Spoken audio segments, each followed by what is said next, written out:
حبايب قلبي، عملنا أكلة فظيعة وسريعة وجميلة وحلوة. عملنا مكرونة انسجام، وعملنا الصلصة بطريقة مختلفة شوية عن الطريقة الأصلية بتاعت الصلصة بتاعت مكرونة انسجام. بس الموضوع في النهاية واصل لبعضه، يعني مفيش أي اختلاف. وعملنا فراخ بطريقة سهلة وبسيطة، والريحة بتاعتها جايبة وقلبة المكان كله. فتعالوا بقى بينا حبايبي نشوف عملنا المكرونة ازاي، وعملنا الصلصة بتاعتها ازاي، مكرونة انسجام، وعملنا الفراخ الجميله اللذيذه ديت معاكم ازاي. نشوف الطريقه في الفيديو هنزله لكم. يلا بينا. اللهم صل وسلم وبارك على سيدنا محمد وعلى اله وصحبه اجمعين. ازيكم يا حبايب قلبي، عاملين ايه؟ يا رب تكونوا بخير. النهارده حبايب قلبي هنعمل مكرونه سهله وبسيطه كده ومميزه في طعمها، اللي هي مكرونه انسجام.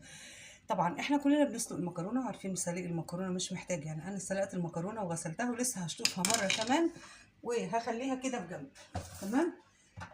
وعندي هنا بصل للمكرونه، وعندي صلصه وتوم وفلفل وكمون وملح طبعا. وعندي دي طماطم طلعتها تفك مفرزناها، هعمل بيها الصلصه. وعندي هنا فراخ مسلوقه، هعمل الفراخ دي هناكلها جنب المكرونه بطريقه سهله برضو وبسيطه خالص، ببصل وتوم وفلفل كده، ما بتاخدش مننا اي مجهود ولا اي وقت. فتعالوا بقى بينا الاول. اول حاجه هنحط المكرونه على البوتاجاز واحط التوابل بتاعتها. هحط بقى في الحله بتاعتي شويه زيت كده، دول هعمل فيهم المكرونه. الزيت بتاعي اتقدح، وهنزل بالمكرونه كده حبايبي، وهسيبها في يعني تاخد الايه البخار بتاعها زي ما انتم شايفين اهو. واحط عليها بس شويه ملح كده حبايبي. وكده المكرونه بتاعتي هسيبها على البوتاجاز لحد ما تتبخر قوي قوي. تمام. احط بس عليها شويه ملح، شويه ملح كده على المكرونه، واحط شويه فلفل اسود، شويه كمون، وشويه فلفل اسود. تمام. ده كل اللي انا هحطه على ايه، على المكرونه. وهقلب المكرونه بتاعتي كويس.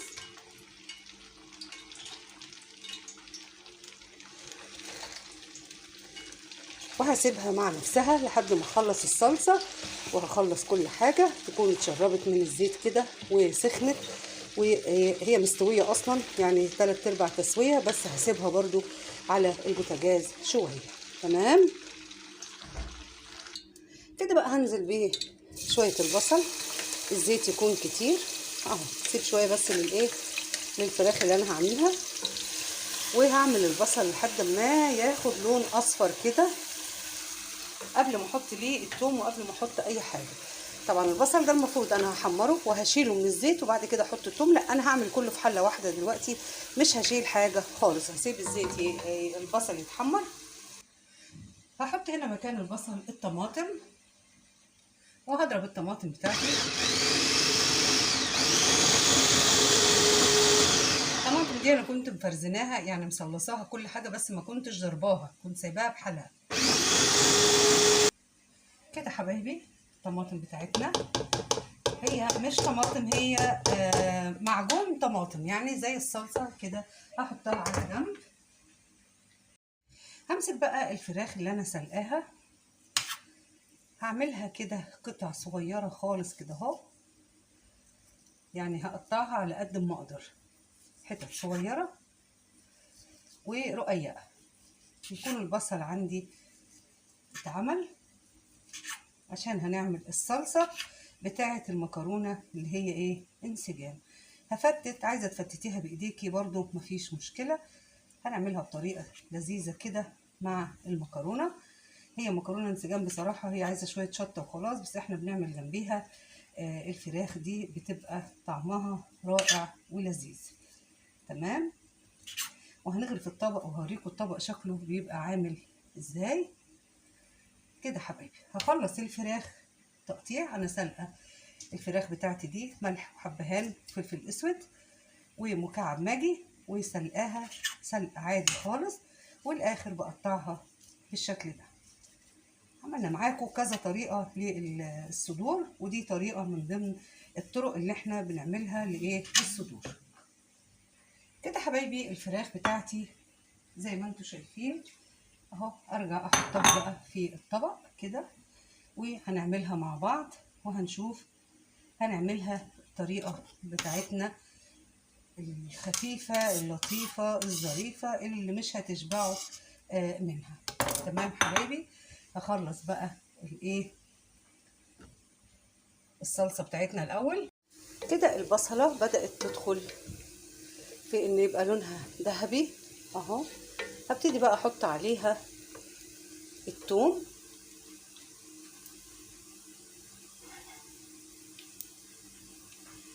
طبعا انا المفروض اشيل البصل ده الاول وبعد كده احط الثوم بمعلقه السكر بالصلصه والاخر خالص احط البصل، ولكن انا بعملها كده مع بعضها مره واحده، وجربوها هتشوفوا الطريقه عامله ازاي وجمالها عامل ازاي. انزل بالثوم لحد كله ما يصفر بقى مع بعضه. ابتدي احط معلقه سكر بس لما التومه بتاعتي تصفر كده حبايبي. بدأت التومه اهي تصفر. قبل ما تصفر خالص احط معلقه السكر عشان تتكرمل في قلب البصل والثوم بتاعنا. اي حاجه كده مع بعضيها بنسهل الامور عشان ما نصعبش الامور على نفسنا، وخصوصا في الحر ده الاكل مش عايز دربكه كتير ومش عايز مواعين كتير، فبنحاول نسهل الامور بقدر المستطاع. السكر بس يتكرمل تكون بدأت لونها يصفر. انا مش عايزاها غامقه قوي، مجرد ما السكر يتعمل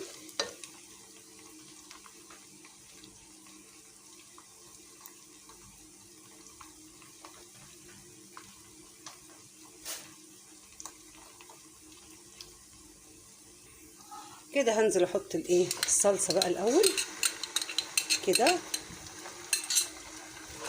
واقلبها. السكر اتكرمل عندي، هقلب كده الصلصه مع البصل مع الثوم زي ما انتم شايفين كده قبل ما احط الطماطم. الريحه واو واو واو، مش قادره اقول لكم على الريحه. طبعا انا لسه ما حطيتش التوابل بتاعتي شايفين، بس الريحه جميله جدا جدا.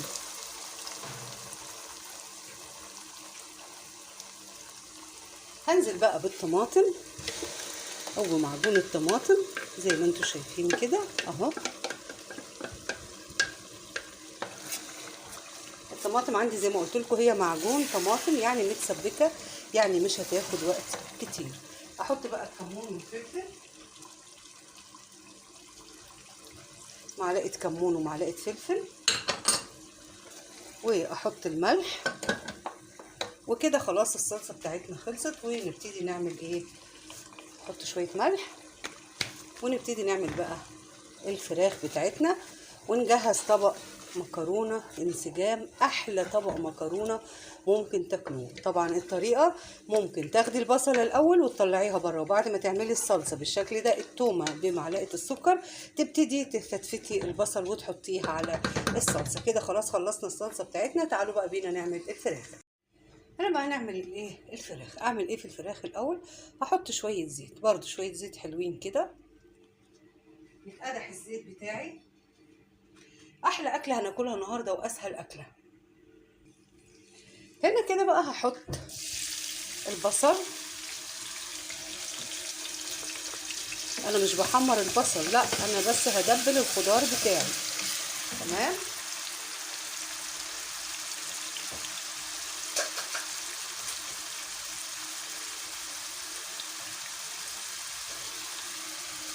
وهنزل بالفلفل برضو نفس الموضوع. طبعا الوصفه دي مفيش فيها ميه خالص، ما بنحطش ميه خالص. ادبل بس الخضار كده واحط معلقه ثوم.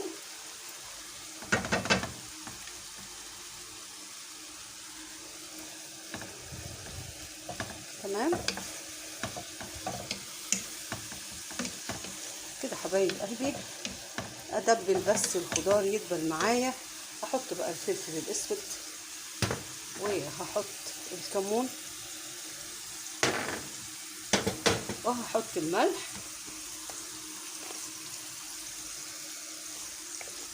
وكده خلاص. كل الحاجات بتاعتي اللي انا عايزاها تتحط قبل ما احط الفراخ اهو. هسيبها بقى شويه مع نفسها كده.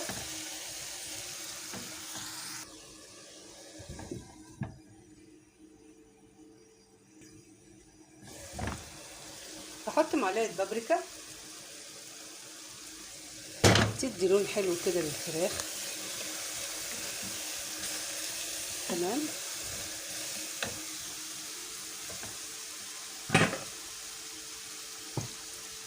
كده خلاص الخضار بتاعي اتدبل على الاخر اهو زي ما انتم شايفين اهو. هبتدي انزل بالفراخ المسلوقه بتاعتي زي ما انتم شايفين اهو.